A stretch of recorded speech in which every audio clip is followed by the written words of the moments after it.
And we are back. You have reached TradeBlocked, brought to you by Club Fantasy. I am your host, Dustin at FF Dusty Dog. Got my co-host Joel at the Joel Wirth.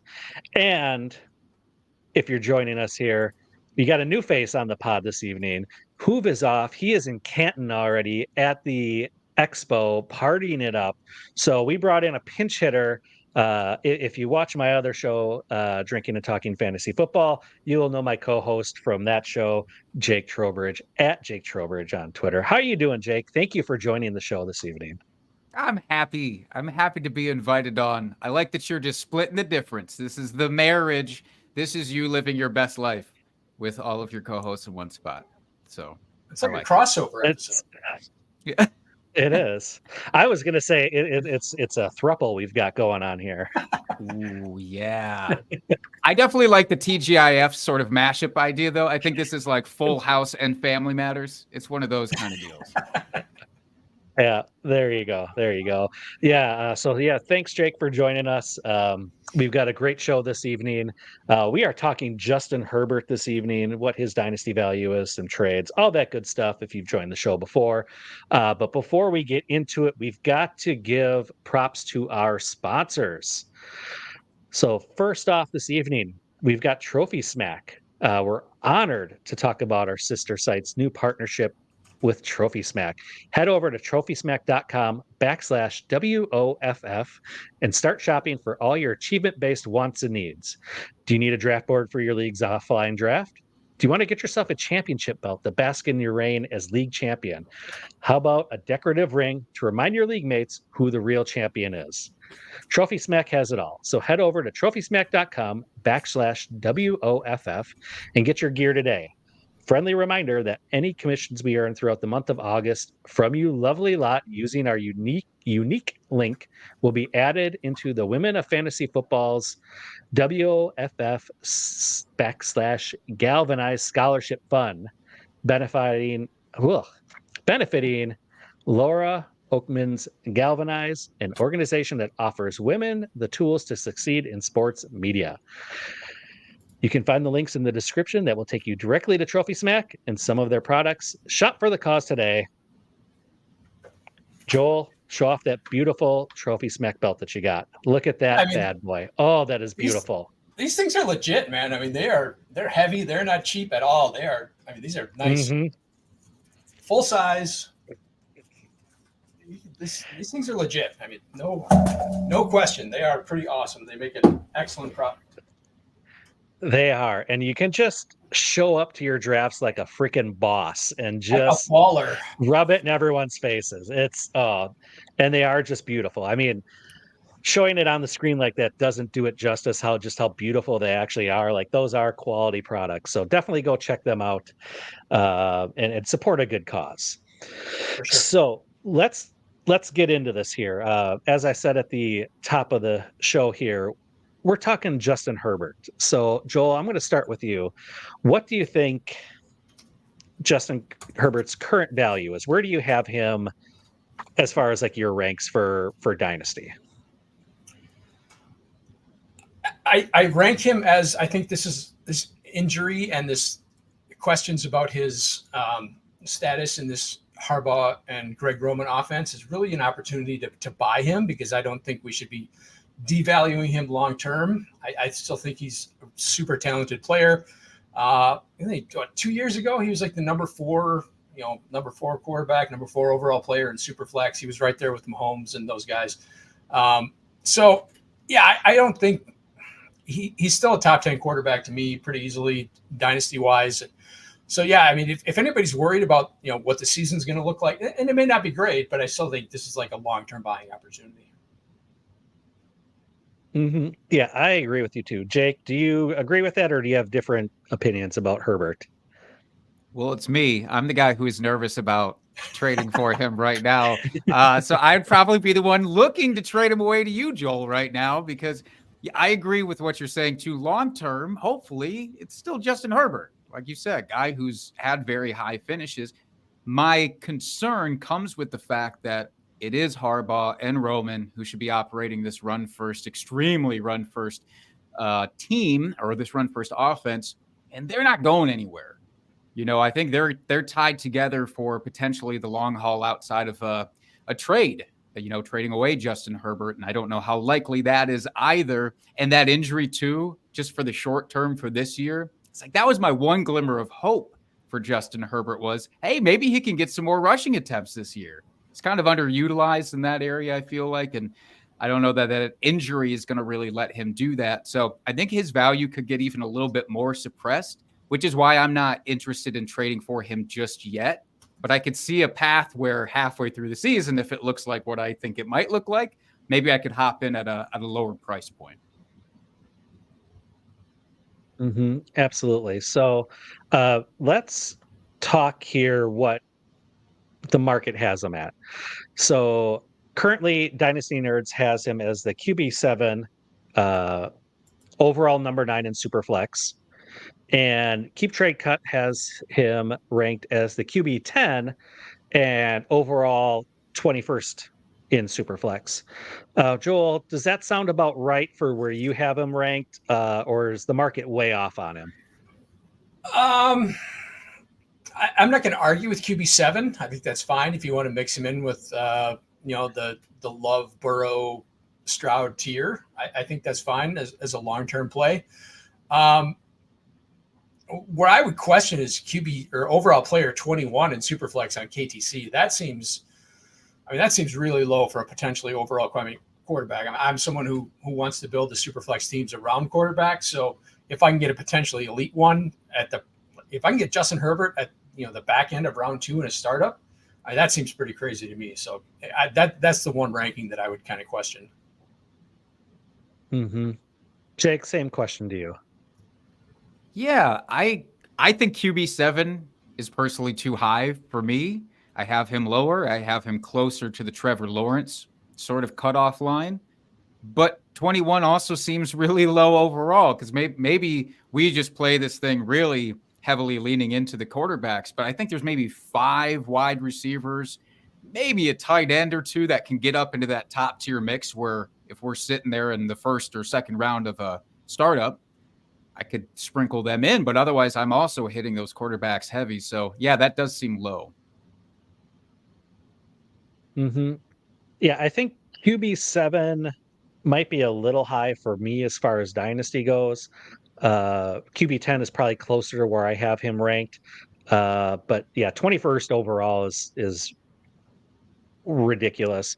And if I could get him at that value in any sort of startup, I couldn't hit the draft button fast enough to make that happen because that's just a hell of a steal there at that value. So moving on, let's talk about some of the players the quarterbacks that are going above Herbert here in startups. So the 5 that are going directly above him, and this is obviously excluding the number 1 quarterback, Patrick Mahomes, but you've got right above him, you've got Joe Burrow, Lamar Jackson at 5, Jalen Hurts at 4, CJ Stroud at 3, and Josh Allen at 2.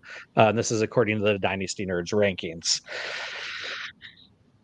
Any surprises here? Anyone that you think should be above him at this point, or is this a pretty good spot for him? I mean, personally, I can't see taking him any higher than any of these other quarterbacks.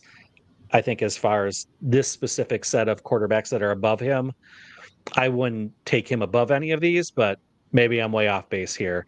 Joel, do you agree with that? Yeah, I agree. There's nobody there I would take him ahead of. I would certainly take Jordan Love ahead of him pretty easily. I would probably take Kyler ahead of him. Again, pretty easily. I don't think that would be much of a question. But yeah, I think he would kind of slot in right after that. I'd still rather have him than Caleb Williams. But I may be in the minority there. That's what I was going to ask. I was curious about where Caleb Williams fell into this because that's the decision that I look at a lot of the times in my leagues. Is like, obviously, it's a rookie quarterback. We don't know yet what really Caleb Williams is going to look like, but he was the first overall in rookie drafts for a reason, and I do see a ton of upside there for him in the short and long term. So I think I'd take Caleb just over him. I definitely have Kyler over him. I'm honestly shocked that that he's being viewed below him. I think that just speaks more to Kyler disrespect than anything else. And yeah, I'm glad to hear you say Jordan Love you would take over him. I didn't want to just come out. I'm sure Dustin doesn't want to just come out as the, outright homers every single time. So it's nice to have somebody else validating that. But yeah, I would say, again, Caleb Williams is a tough one. That's a tough line for me. And he's still flirting with Trevor Lawrence for me. Like, I, as of right now, have Justin Herbert just over Trevor Lawrence, but it's not by a lot. Yeah, so you guys jumped the gun here, talking about guys that were going after Herbert here. So according to Dynasty Nerds, they've got Caleb Williams right after him at 8, Anthony Richardson at 9, Jordan Love at 10, Jayden Daniels at 11, and Kyler at 12. Now, you both called out Caleb Williams, Jordan Love, and Kyler Murray already. So right below him there is Anthony Richardson and Jayden Daniels, second-year player that in Richardson that we didn't see a whole lot of due to the injury last year, but still a tremendous amount of upside and I think hype that he's going to be great for fantasy. And then Jayden Daniels, the rookie coming in this year, who also we have a lot of hope for, good rushing floor, strong arm, etc. Jake, would you be taking Richardson or Daniels above Herbert at this point? Richardson, yes. Anthony Richardson, absolutely, for me. It's just that rushing floor. And I know he's got some areas to improve on as a passer, but I do believe that he can do that. And even if he can just sustain this for 3 to 4 years as is, hopefully without injury, then I'm fine with that. Jayden Daniels is the one that I struggle with. Just listening to smart people who have evaluated him coming into this draft, I think the question is long-term viability with somebody who runs as harshly as he does. And he has that RG3 sort of rushing mindset of like any play could be his last. It just has that disaster kind of written over it. So it gives me some pause long-term for him. I think push come to shove, I do it because I believe in him short-term more than I believe in Justin. And I think I could do some flipping down the road to kind of balance that out. Mm-hmm. Is that a strategy you would follow, Joel? You agree with Jake, or is Jake being cool? I do. I think you would have to take Richardson over him just because of like the market value. Like he's just a more valued player in the dynasty market, dynasty community than Herbert is. I don't think it's really close, right? There's people who really like Anthony Richardson and are willing to value him as a top tier receiver. So yeah, I think you would just have to take him over Herbert. Whether you like them or not, you just have to prefer Richardson based on the potential resale value. And he's probably right on Jayden Daniels. If he has, he goes out and has a couple spike games early in the season, then I think his value will probably be in a fairly similar place, and it'll probably exceed because we probably have to expect Justin Herbert to go after a slow start with the injury, brand new offense.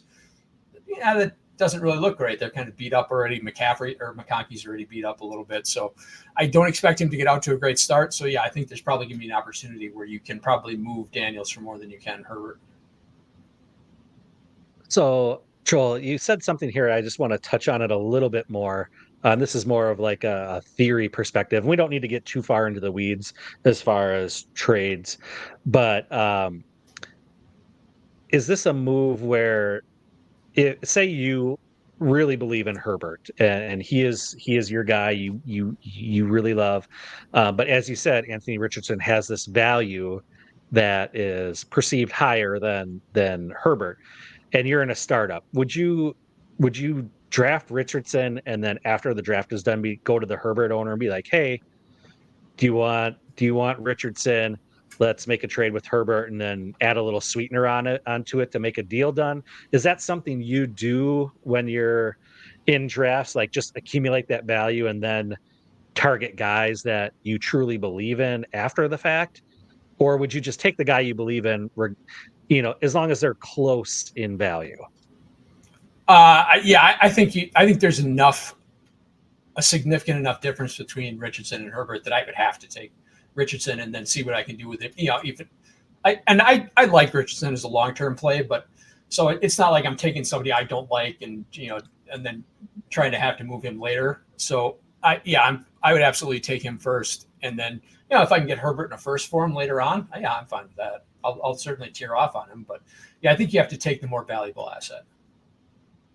Okay, yeah, just more of a game theory question that popped to mind that I figured I'd ask the expert about here. So let's move over to sleeper. So on sleeper, a similar range of quarterbacks going right above Herbert, and Herbert is QB 10 on sleeper right now. So you got Jordan Love at 9, Joe Burrow at 8, Anthony Richardson at 7, Caleb Williams at 6, and Lamar Jackson at 5. So Jake, any of these quarterbacks that don't belong in this list that you would draft Herbert over? I am shocked at Caleb Williams at 6, but I would still take Caleb Williams over Justin Herbert because I do have him well below. So it's a surprise, but it's still a guy that I would rather have over Herbert. Everybody else, I agree, should be above him. Mm-hmm. Joel, do you feel the same way? Yeah, like I said, I would have Herbert ahead of Caleb, and I think 6 is pretty aggressive for Caleb Williams, especially since I think we talked about it last night on the quarterback ranking show. I think there's a chance he really struggles early. Maybe not for fantasy, but like as a real life quarterback, just because of the adjustment. And he just didn't run a real NFL offense at USC. So I think there's a chance he struggles. So I think his value could come down. So 6 seems really aggressive, but other than that, I think that's pretty right. It's that Hard Knocks bump already getting into there for Caleb Williams. People saw one episode of that guy and they're like, get him up to 6. Yeah, we got Gator joining us in the chat and says, Hoof looks a lot like Jake. Weird, huh? Or vice versa. Huh? Crazy. We'll have to get a picture at the expo to disprove this theory. Yes. Yeah, and then to get you in the same room to prove you're not the same person. Yeah. Yeah, let's round out this value conversation here, talking sleepers, the 5 QBs that are going right after Herbert. So you've got Jayden Daniels at 11, Kyler Murray at 12, Brock Purdy at 13, Dak Prescott at 14, and Trevor Lawrence at 15. Joel, any surprises on this list and any of these quarterbacks that don't belong here going after Herbert? I think I'm going to agree with Jake here in that Trevor Lawrence should probably be higher and he should be closer to where Herbert is. Prescott probably should be too, but I think there's some concern with him in the dynasty market because of his age. But I think production-wise, he's probably a similar player to Herbert. So I can see those guys up there, and Kyler should clearly be higher. That's insane. Mm-hmm. Yeah, I would agree with you there. Jake, do you have the same thoughts? Yeah, what are we doing with Kyler, everybody? It's just got to be recency bias of him missing so much time last year. And I don't know. I thought he looked great even when he came back, so I don't get it. It's the shortness. Maybe it's still the fact that he's so short. People don't want to put a lot of trust in him. I will say, yeah, Trevor Lawrence, just I think being a little bit disrespected. I know he struggled a little bit. I get it. I do still think he has at least a comparable talent level to Justin Herbert.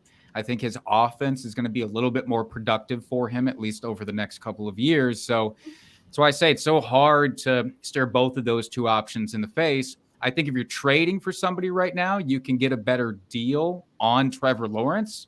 And maybe that's obviously being reflected here. Mm-hmm. Yeah, absolutely. So before we get into our actual trades here this evening, I do have to do an ad read from our other sponsor of Dynasty Nerds. You've heard us talk about them. We use them as far as dynasty rankings, trades, etc. So do you want to take your dynasty teams to a championship? Do you want to stack championships for years to come? Then you need to hear about Club Fantasy's newest partnership, Dynasty Nerds. Dynasty Nerds is one of the most trusted sources for both dynasty advice and dynasty tools. Their Nerd Score helps identify rookies with high ceilings and longevity to keep you in contention for years. If what you're looking for is film on incoming rookies, then look no further than their All-22 film room. They even have a dynasty trade calculator that can help find values throughout the season and better understand how to value players across an ever-changing landscape. And these are just a few of the tools that they offer. Head to dynastynerds.com to see for yourself. Choose from one of their subscription plans, and at checkout, enter the code Club Fantasy to save 15% on your subscription. Once again, go to dynastynerds.com and use promo code Club Fantasy to get 15% off at dynastynerds.com. All right, boys, are you ready to actually talk some trades here and where the rubber meets the road? Yes, Do it. indeed. All right, so we've got some Herbert trades here to talk about. So the first one, we've got a 12-team Superflex tight end premium start 9. All right, so it's Drake May and a 25-second for Justin Herbert. Joel, let's start with you. Yeah, so this was offered to me. I think the day after the news of the injury came out. So I said, and this is a guy I'm in several leagues with, so we have a good relationship. And I said, I would do it, but I would need a first on top of Drake May. I'm not doing it for Drake May in a second. That's not enough. It is a team where I have other startable quarterbacks. I've got Jordan Love and Brock Purdy, so I can afford to move Herbert if I want to. But yeah, I need a lot more than that. And especially in, like, you think a start 9 where your quarterback is going to make a much bigger difference, right? It's 2 of your 9 starting spots are quarterbacks, so it's really important to have those elite players in those spots. So yeah, I would need at least a first to move on from Herbert and only get Drake May in return. Mm-hmm. Jake, do you agree that's appropriate value, or do you value Herbert differently in this scenario? Despite my curiosities, is the nice way to say it, about how the offense is going to utilize Justin Herbert, it still feels like Drake May's absolute ceiling is Justin Herbert. I don't see a path where he eclipses him ever and gets into that top tier of quarterbacks. So I agree, Joel. I think you need to have that first round pick at least coming back to you. And because I do feel like, yeah, again, for this season, Justin Herbert might hit a little bit of a low light and have a buying opportunity around the way, maybe I do with Drake May in the first, and then turn around and flip it again later. That's a lot. It's a lot of work, and it might not pan out. So it is risky to do it that way. But yeah, I would definitely need at least that first coming back. Yeah, I agree 100%. Joel, you hit the bullseye on that. Just that second coming back. And we just don't know what that Patriots offense is going to look like. We know what it looked like last year. We're assuming Drake May is an upgrade over the situation they had last year there. We're hoping that the wide receiver core is upgraded there in New England. Bunch of rookies, bunch of young guys. We just don't know, and maybe Drake May will be the next coming and be better than Herbert. But I think a lot of us out there are definitely not betting on that. So yeah, I'm right there with you, Joel. All right, moving on. Our second trade here. We've got a 10-team Superflex. It's 4-point passing touchdown. Justin Herbert for Dak and a 25 first. Jake, let's get your thoughts first on this one. I can tell you have thoughts. Yeah. I like this one a lot more than the Drake May offering for him. And in a 10-teamer, I understand the misgivings about Dak Prescott and what's his situation going to be long term. Is he going to get something worked out with the Cowboys where he's their guy still for the next 3-4 years? I look at it from Jerry Jones' perspective. Jerry Jones is a very lazy type of guy when it comes to this thing. He craves security and comfort. And I think that they will get something worked out with Dak. And in a worst case scenario for him, he ends up on the Derek Carr route. And maybe he literally does go to replace him in New Orleans or something like that. But I view Dak as a talented enough quarterback that we know what we're getting out of. And now we're throwing on a first round pick on top of that. Like, I think this year, especially if you're contending, just based on pass volume alone, Dak Prescott is probably going to be incredible this year for fantasy purposes. I think the defense probably got a little bit downgraded with the DC change, and the backfield is just Woof. Sorry, Rico Dowdle. Just sorry. Woof. So I will go with that side pretty easily in this one. Joel, do you have a differing opinion than Jake on this one? No, we're getting the same place, but we'll take a different path to get there. I think this is a smash for the Dak in the first side, especially and I beat this drum quite a bit on the Sunday show on the Dynasty After Party. In a 10-team league, the quarterbacks just aren't as valuable, even in a super flex. It's just the scarcity is not there, so they're not as valuable. So there isn't a huge difference between Dak Prescott and Justin Herbert. I mean, there's a minor difference, but neither one of the, like in a 10-team, if you don't have like, the Lamars, the Josh Allen's, the Jalen Hurts, then everybody else is just in a kind of a big tier. The Love, Burrow, Stroud, all those guys are really kind of the same player. So, and I think Dak Prescott belongs in that tier. And yeah, I agree with Jake. He's going to be a good player for, if we're talking, we play in 3-year windows, Dak Prescott's a starting elite, high-end starting quarterback for the entirety of that window. So if you're saying 5 years out, then you're looking too far. I think he'll be fine this year. I think they'll be probably really good this year because they're probably gonna have to throw a ton. And he led the league in touchdown passes last year. So yeah, you can make the argument that Prescott's just a better player for this year and maybe the next couple of years. And so yeah, you're basically getting a free first here. So yeah, all about the Prescott in the first side. Same here. I'll take Dak. And who knows, with this offense this year, we know that they're going to be passing a lot. Like that's just a given. But given the fact that they don't really have, they have Zeke, kind of. It's Zeke. It's the shadow of a what version Zeke of was. Zeke. Yeah. They've got Dowdle there, which no one's really overly excited about.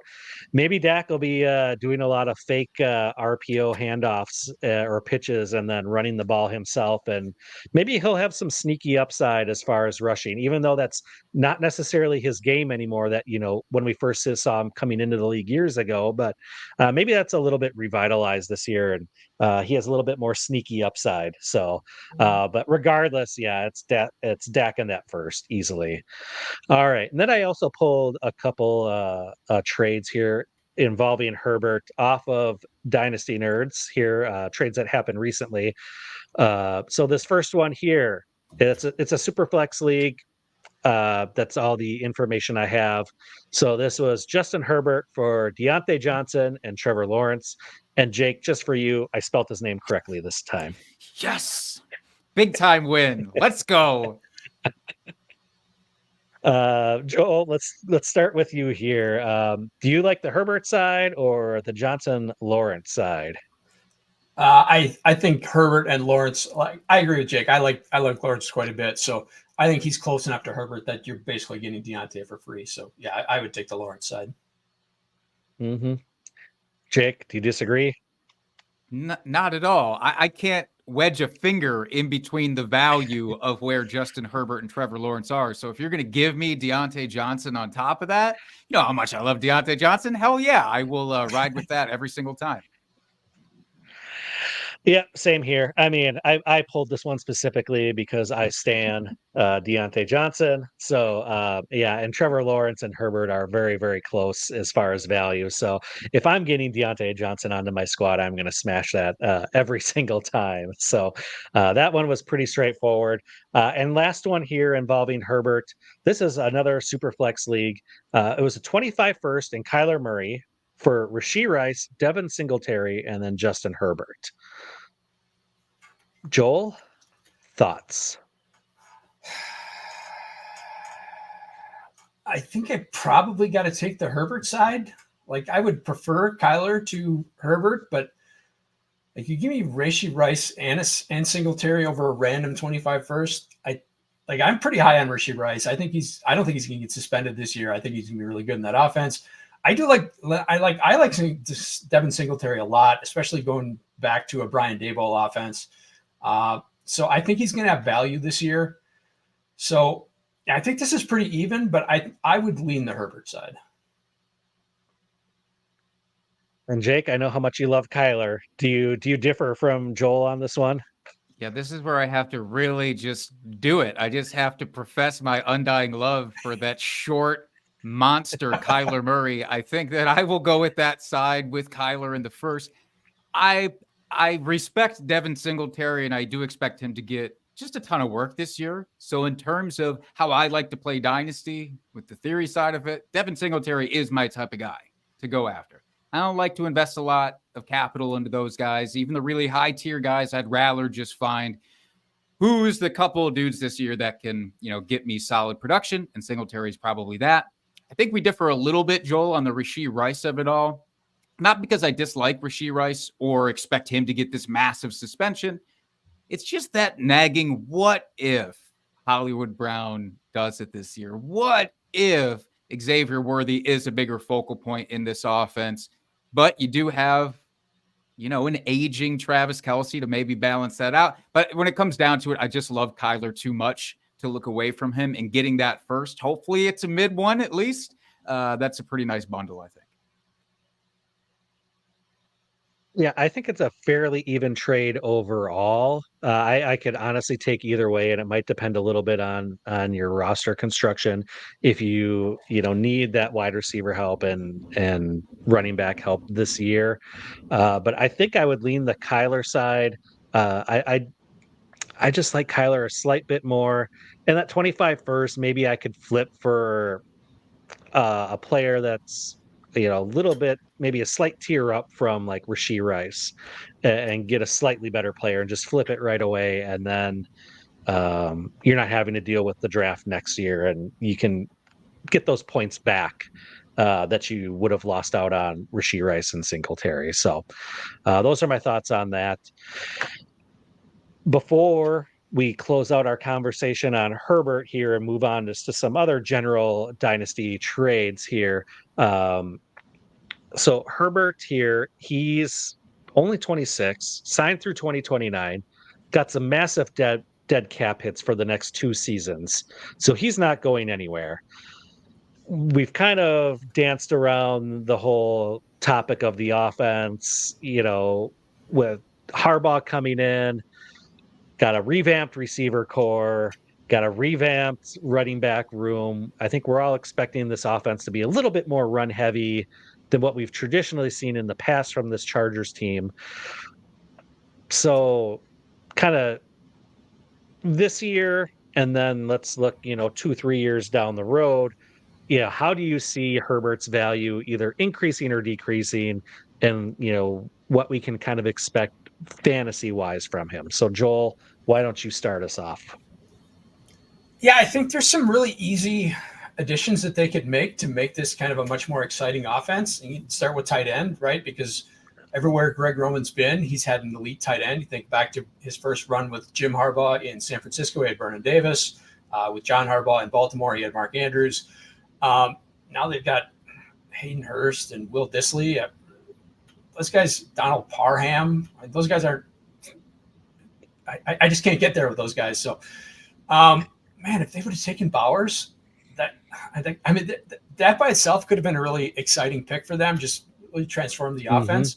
I think they also need a back that can, a third down back, a receiving kind of back, instead of the kind of ground pounders like Gus Edwards and whatever's left of J.K. Dobbins. So you get him a third down back, you get him a tight end. I think this is a much now the weakness in your wide receiver core isn't as kind of spotlighted. You can kind of work around that, and you can kind of craft together like a Baltimore level receiver core.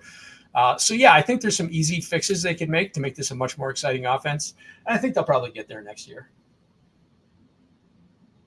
Right. So long term, or I shouldn't say long term, you're very bullish on Justin Herbert here moving forward. You think this offense will find a rhythm, move forward, and his value is only going to increase from here. Yeah, pretty much. I think this is probably going to be a down year. But yeah, I think going forward, the outlook is fairly bright. I mean, I don't think they're going to be good this year, but I think they're going to have a high pick next year. I think they're going to be really bad this year, to be honest. So I think they'll be picking high in the draft next year. Like, as much as I dislike Harbaugh personally, he's a good coach. He's going to get this figured out. Mm-hmm. Jake, same question to you. What do you think this year, and then looking forward the next couple of years, Herbert's value and what we can expect fantasy wise? Yeah, the tough part about it is exactly what you mentioned with Harbaugh. I also don't like Harbaugh, but I do think he will turn this team around pretty quickly, honestly. And we won't see a lot of those, if nothing else, a lot of those poor clock management issues that we've seen the last few years. And but I really do think this isn't going to be a great fantasy team unless you love the running backs, which I do. I will take any and all of those running backs for this year just because I think any one of those guys could see 250 touches. Hell, multiple of them could see 250 touches with the way they want to do this offense. But Justin Herbert is going to suffer because I think, again, I was holding out hope that maybe he would get some more rushing work himself. He's not exactly Colin Kaepernick, but he has some scoot to him, as we like to say. And I think that maybe this year, at least, he's going to be closer to the Alex Smith representation of what Harbaugh had in San Fran, which was fine. It was, QB 14 to 16. It's fine. And so I do think long term, there's nowhere to go but up. But that's also why I'm holding out on trading for him just yet, hoping that he can hit his floor and then bounce back after this season here. So, Jake, what you're saying is after he struggles for the first half the season here, that's when you should be making trades for Herbert because his value is going to dip even further. And that's where you snag up that value. And then you can just ride that into the sunset. That's what you're saying, right? Especially if you're a rebuilding team. Yeah, absolutely. If you're a contender, I wouldn't go about doing it that way. But if you're rebuilding or if you're have no shot at the playoffs this year, halfway through the season, I will make that move then. Yeah. Mm-hmm. Real quick, I think Jake brought up a really good point about, I think he's got some kind of underrated running ability. I mean, we as Badger fans saw him just kind of beat them single-handedly with 3 rushing touchdowns in that 2020 Rose Bowl. So I think that's an underrated part of his game. And I think we'll probably see more of that in this offense than we did in the previous versions. But yeah, I agree with both of you. I think this year is going to be kind of a down year. It's a new offense, new coaching staff. It's a very young offense overall with these wide receivers. They've got just a mishmash of young and old guys in the running backs. As you said, Joel, they don't really have anything that's exciting as far as the tight end. So you'd think they're probably going to address that this next offseason. So I think this year could be a struggle. There's obviously going to be weeks where you're going to get spiked value or spiked points out of Herbert, but trying to guess when that's going to happen is really going to be a crapshoot and probably not a game you're going to want to play. But I think, moving forward, he's still so young that, and we've seen what his ceiling can be. So for that, I mean, I would definitely be buying him, but I think to Jake's point, wait until his value dips a little bit more because we know it's going to be a struggle to start the season. And then if you can take on the struggle for the rest of the season, if you're a contender, but especially like, as you said, Jake, if you're rebuilding and you're able to get him at this dip, I think that is the move and you'll be set at quarterback then for at least one of your super flex, either quarterback or your super flex position for years to come. So I think that is the move. All right. Should we finish off here with some additional trades? Finish us. Let's do some big boy trades here. All right. So the first one here is a 12-team Superflex full point tight end premium start 10. It's Josh Allen for Kyler Murray in a 25 first. And Jake, I know Kyler is your guy, but I'm going to let Joel hit this one first. I'm going to let you marinate on it a little bit. Yeah, this was offered to me. I have the Kyler side, and I'm averse to giving up anything of value to go from like a tier 2 quarterback to a tier 1 quarterback. I follow the any given Sunday, any given season rule, right? Any given Sunday, Kyler could be as valuable or more valuable than Josh Allen. So I don't want to give up a first to make that move as much as I would have Josh Allen a tier ahead, but I don't think he's a first worthy ahead. So I kept the Kyler and the first side. All right. Thank God. Thank God, Joel. We can continue on unabated, undeterred. I do think that that's the right move here. As much as I love Josh Allen, and I'm not freaking out about the lack of Stephon Diggs and Gabe Davis, he's going to be fine. Josh Allen's going to be fine. He resides in that top tier for a reason. but I have Kyler so close to that top tier. No, he's not officially in there just yet. I would like to see one solid season with Marvin Harrison Jr. just to kind of cement that. But he's right on the fringes. So, yeah, that first round pick to me in the 12-teamer does mean quite a bit here. And it's enough to more than offset what you would get from Josh Allen. Yeah, we are in complete agreement on this one, that the first is just too much to give up. I do expect Allen to take a little step back this year. I think something that's kind of just forgotten about is he had, 15 rushing touchdowns last year? I mean, you just don't see quarterbacks with that many rushing touchdowns. So I think that's definitely going to take a step back, especially if what we saw at the later half of the season last year, where we saw James Cook become much more involved in that offense.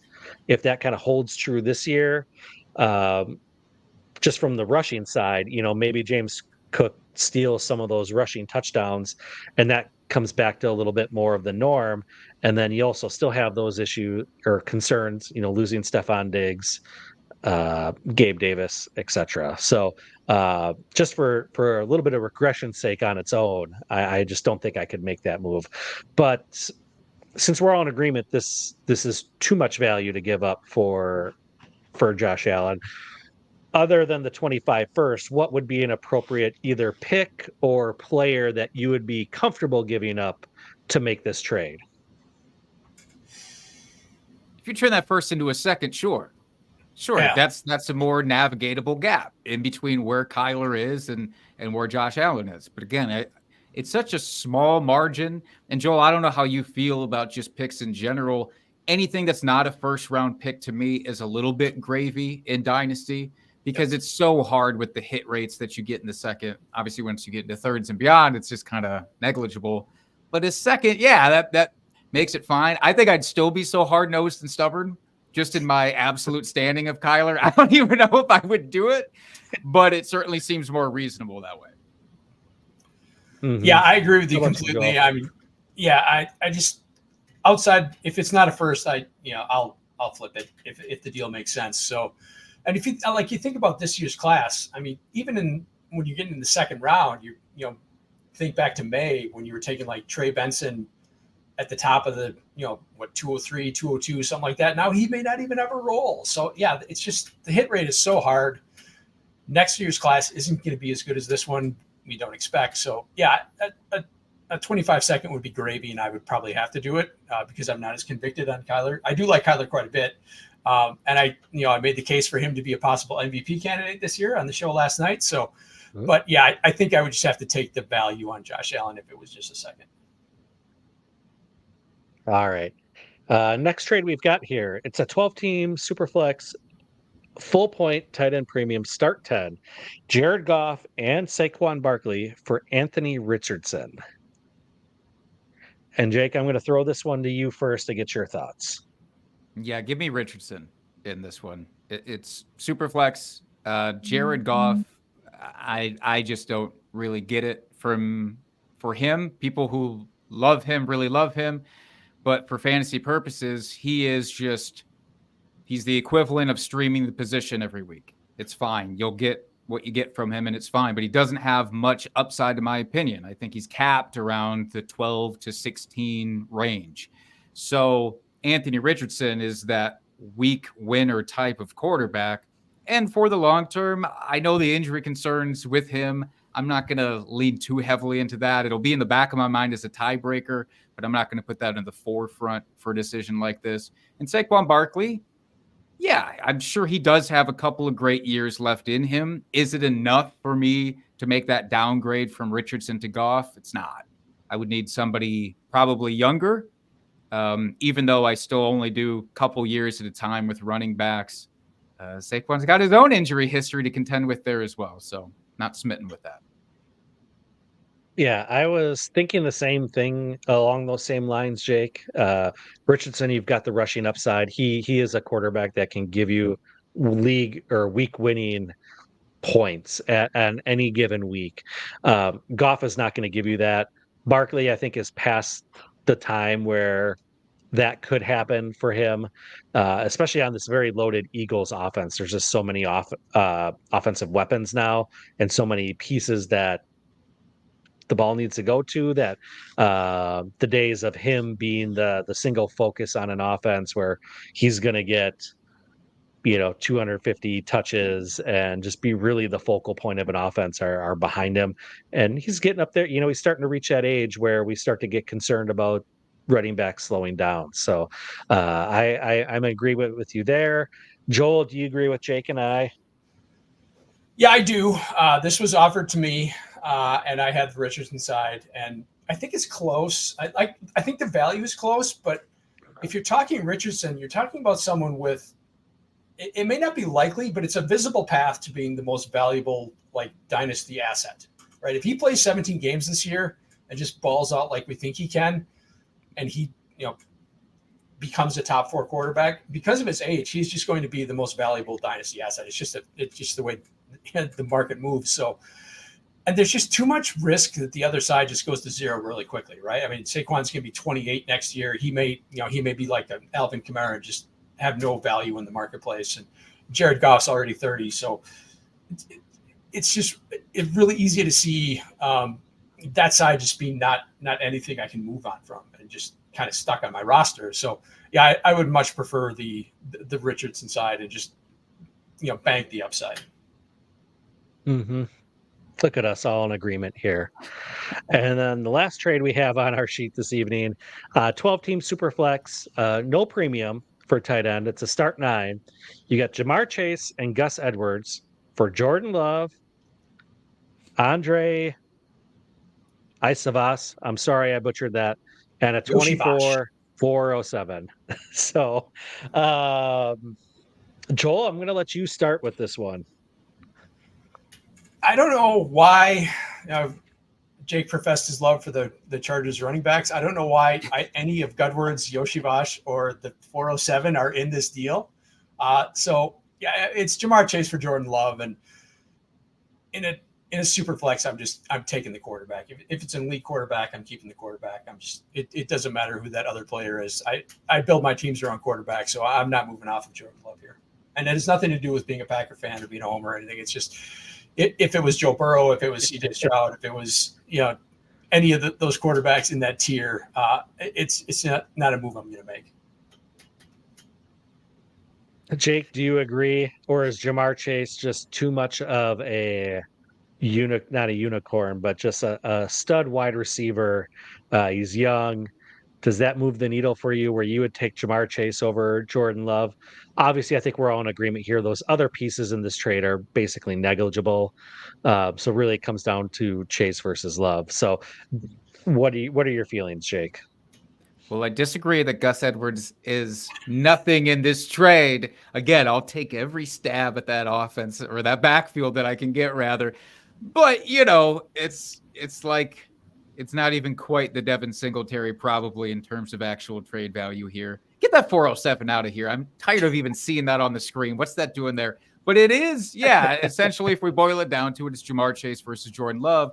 But Jamar Chase, you don't actually have to take it off the screen, Dustin. But I will say that Jamar Chase was one of those guys earlier when I'm like, if we're in a startup right now in rounds 1 through 2, there's a few of those wide receivers that get thrown in the mix, and Jamar Chase is definitely one of those guys for me.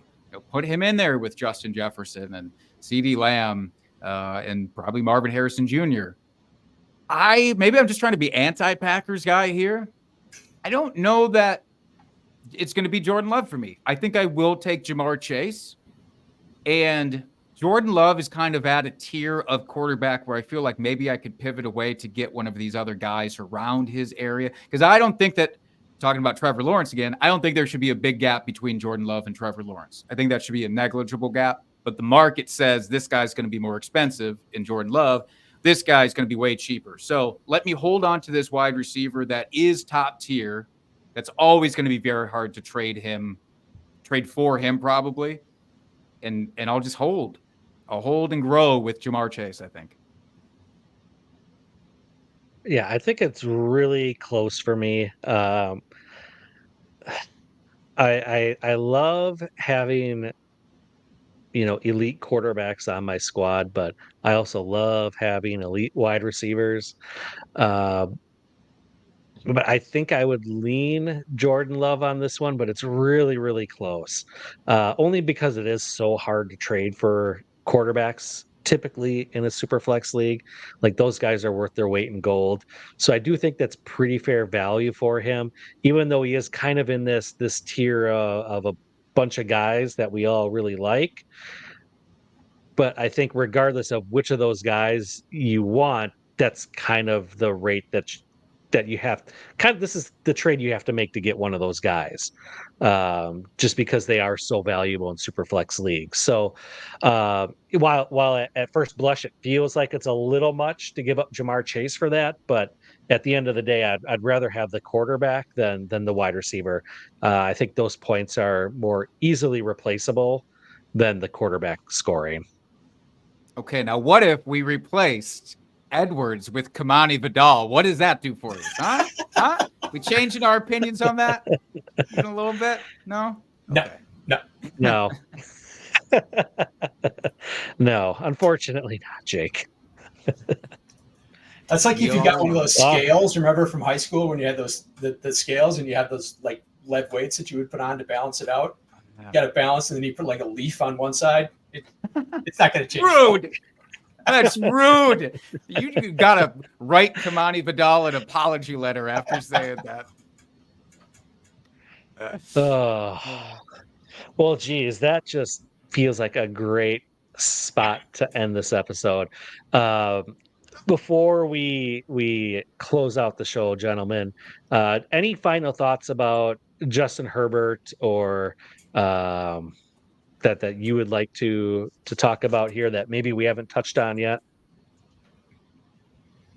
I think we've hit enough on Justin Herbert. I just want to say it's Expo weekend. Looking forward to seeing you guys tomorrow. Looking forward to seeing Hoove tomorrow. So if you're in town, if you're in Canton, come up and say hi. Love to talk to you. Love to chat with you. So, and if you're not here, come on down. It's a great time. 1,000%. That's right. echo That's that. right. Please, and if you are skulking around, come up and say hello to all of us. We'll be holding hands the entire time at the expo. That's what I was told, at least. So you'll have to break into the middle of our kumbaya moment, but please do. Yep. So, I wasn't invited to that. It's hands across Canton. Is that what we're doing? Maybe. Hands around Canton. Hands around Centennial Yeah. Plaza. Oh, now we have to make that happen. We just have to make that a thing. We'll make it work. All right. Well, before we get out of here, got to shout out all the other great shows under the Club Fantasy umbrella here. On Monday, we've got Mocking with the Stars. On Tuesday, the Masterclass with Gator, who joined us in the chat. We got on Wednesday mornings, we've got Who's Your Caddy, which is a golf DFS show. On Wednesday nights, we got the flagship show of No Pun Intended. On Thursday, you've got us TradeBlocked, but also following us, we've got Mock Girl Summer. On Fridays, we've got Summer School and Mock It Like It's Hot, both Friday shows. And then on Sunday, you've got the Dynasty After Party with my partner here, Joel. Thanks for joining us this week, folks. Follow us on the Twitter. At FFDustyDog is where I'm at. At the Joel Wirth is where Joel's at. My co-host from my other show, Jake, is at Jake Trowbridge. Make sure you follow and subscribe to Club Fantasy FFL at Club Fantasy FFL on Twitter. And make sure you're following and subscribing to Women of Fantasy Football at women_of_FF. And with that, folks, we are going to get out of here because we have just one more sleep until the expo starts. And we get to go to the expo. So I am excited to get to that so that I can get up and hit the road tomorrow morning and join everybody, see all those friendly faces that we've come to love and know out there in the fantasy community. So with that, folks, we will talk to you next week. Thanks for joining us.